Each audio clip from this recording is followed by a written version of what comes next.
Well, hi, I'm Scott Weatherford, and welcome back to A for J podcast for students by students. And I am so fortunate today to have Miss Brooke with me.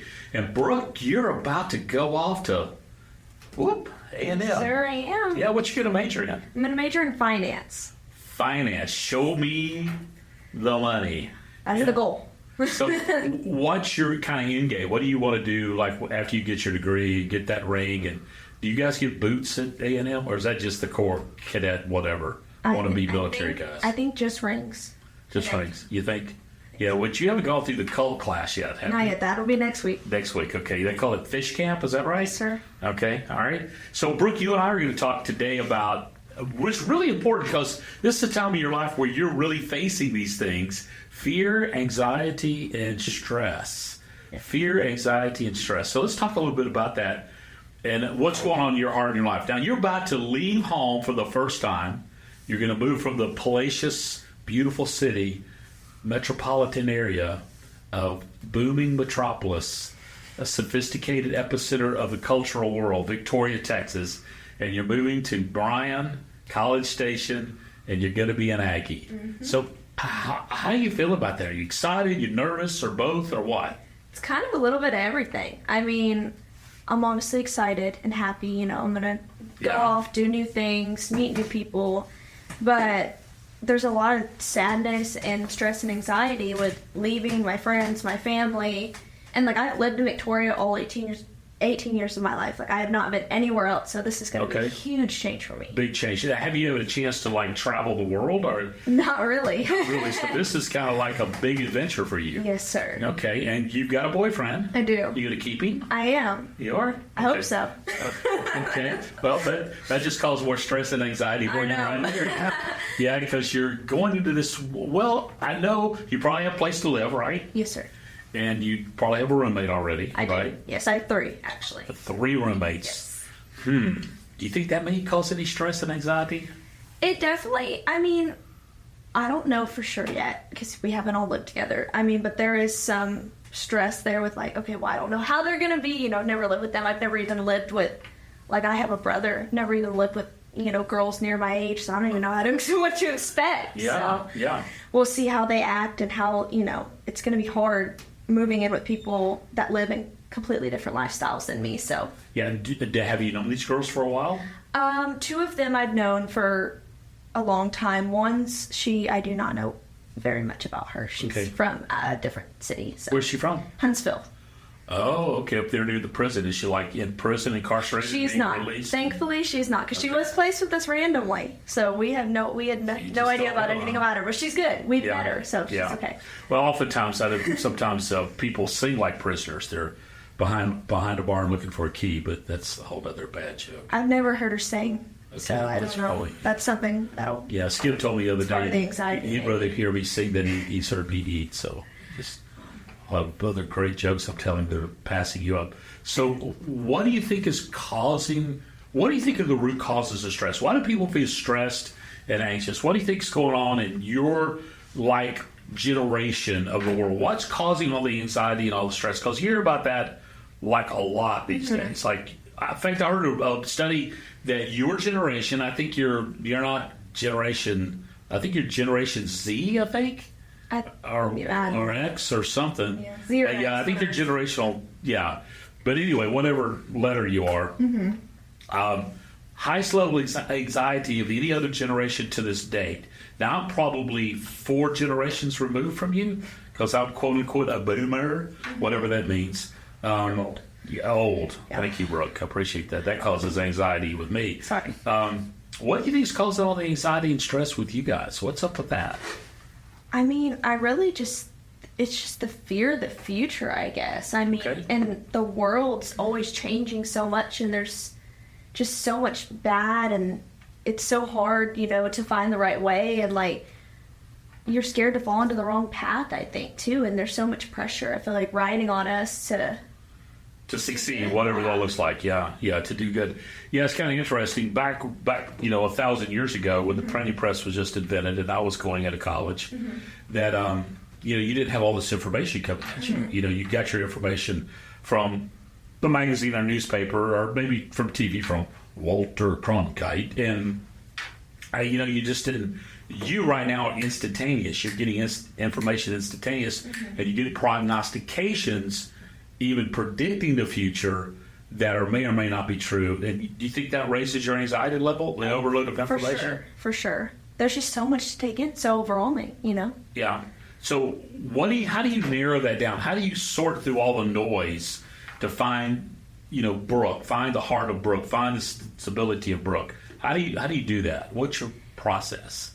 So, well, to kind of go back a little bit, I feel like I have dealt with a lot of anxiety and stress, actually, even, with going off to college, but even just throughout high school, just for all kinds of stuff, school, life, work, all that kind of stuff. But I feel like the only thing that has ever helped me is turning to God. Yeah.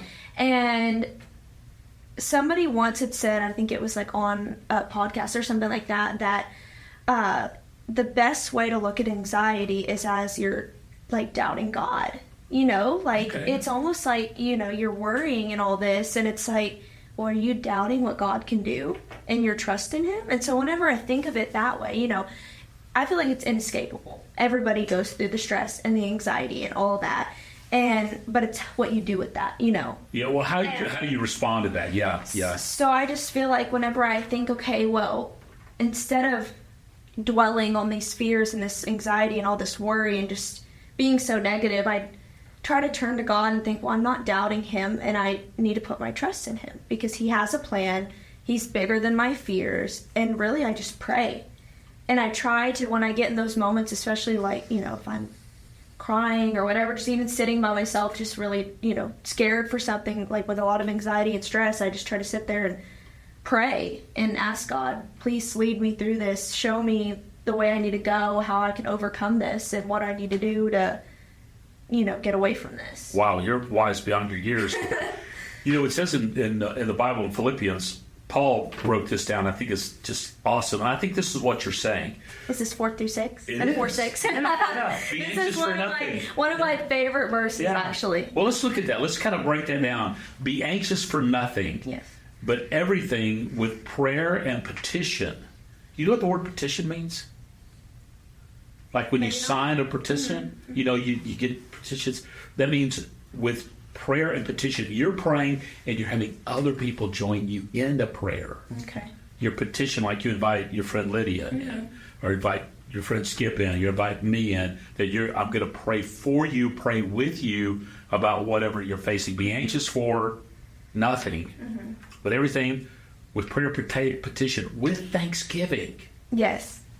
And that's like pre-thanking God for the peace you're going to get before you get the peace. And I feel like on that Thanksgiving note, that gratitude and anxiety are kind of like opposite of each other. They're very far apart.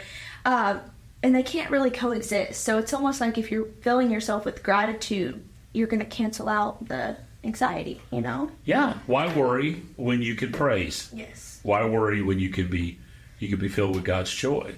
Make your request be made known to God, and the peace of God, now get this, Brooke, I don't know if you remember this, will guard your heart and your mind as you trust in Him. What do you think that means? Your guard, your heart, and your mind. Why do both of those things need guarding, your heart and your mind? I don't know. Just, that's leading your actions, I feel like, and leading your relationship with Christ, Jesus is in your heart, but you got to use your head to think, Right. That's exactly what Paul was referring to. The ancient philosophy was the heart is the center of emotion, and the mind is the center of intellect. He said when your emotions and your intellect collectively together find God's peace, it will guard. And what it means, literally means in Greek to set up like a sentry around, like a guardian around your heart, like a security system around your heart. When you trust in Him, He sets up a security system around your heart, your emotions, and your mind, your intellect, and then you can live in joy. Then He says to think on these things, whatever is noble, honorable, pure, righteous, worthy of praise. Think on these things. So you shift your thinking, like you said, I go from worry and anxiety to gratitude and to praise. I'm shifting my thoughts from negativity and critical to being solid foundation. God's got me. He's going to take care of me. And then I'm going to be okay. My dad, who was the other generation before us, 5 removed from you. Even older. Even older. He would be, if he was alive today, he'd be 105 years old. He said this, and he landed day 2 on Normandy Beach during World War II. He's really a great war hero. He said this: most of the things you worry about don't happen, and if they do, they don't amount to anything. Yeah, I think I have heard you say this You before, have, yeah. and that sticks with me, actually. Yeah. So even as a young lady, end of your teenage years, you're gaining this wisdom and you're gaining this foothold. You know, in 10 years from now, you know, you're going to be 28, and who knows where you'll be. Running some big company, have 15 children. I don't know about that. Yeah. Married, maybe to this boyfriend who you're not going to get rid of so far. And so you know God's got your future. Mm-hmm. And that brings a lot of peace. It does.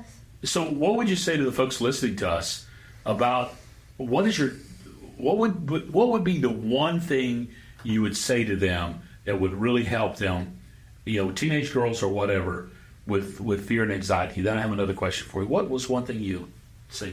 I would say just pray. Just pray all the time. You know, I know it's courage for everything, but I feel like prayer, when I am in my moments of worry, that is whenever it is the most effective.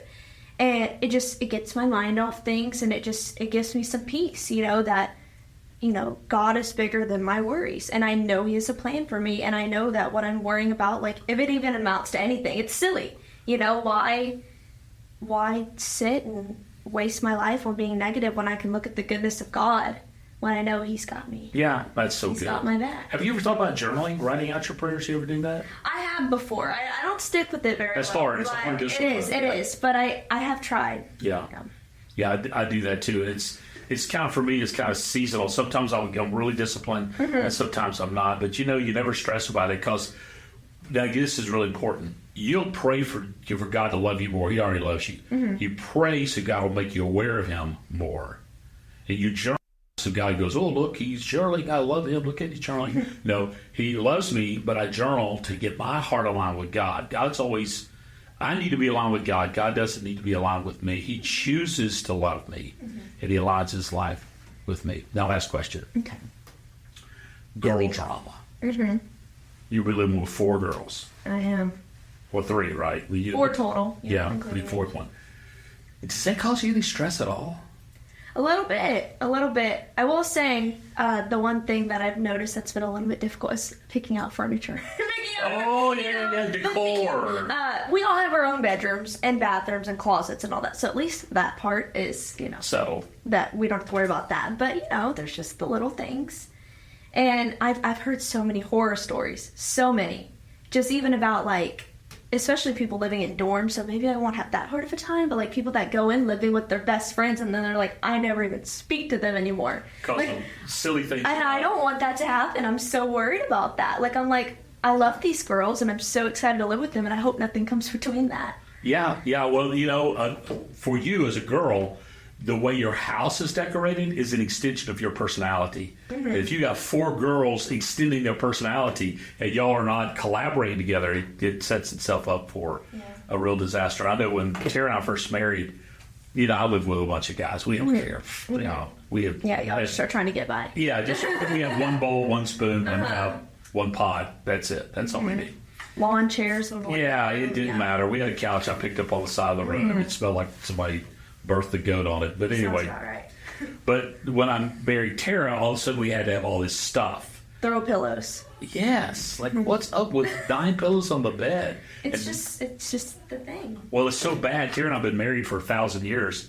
And now I'm the pillow, you know, guru. And she can't make the bed right because I have to make the bed to get the pillows. Once she sets the pattern, I'm the one to make sure the pattern is repeated.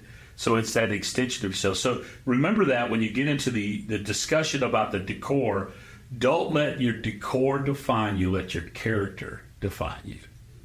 That's good. Who you are. And that could be like a poster you could put up in your house. You could get that at Hobby Lobby from the Scott Weatherford Cheesy section of Hobby Lobby. That's many signs. Yeah, it's from Hobby. Like, what you permit is what you get. I mean, you get what you get, so don't throw a fit. That's be happy with it. Yes. That's all in there. Yeah. So a bulldog whoop a skunk, but it's not worth it. There's so many so many that you can get at Hobby Lobby here today. Okay, all right. So moving on now. So fear and anxiety, trust the Lord with all your heart, lean not on your own understanding. In all your ways, acknowledge Him, and He'll make straight your path. Mm-hmm. Brooke, it's been awesome talking with you. And I'm glad y'all had me. Well, are the Aggies going to win the SEC football championship this year? I hope so. Yeah, hope springs eternal in Aggie land. Well, I hope this helps. So from me and Brooke, I guess peace out. And Thank you. we really mean peace Yes. out. Yes. No worries. Just be happy. Look for the peace. Yeah.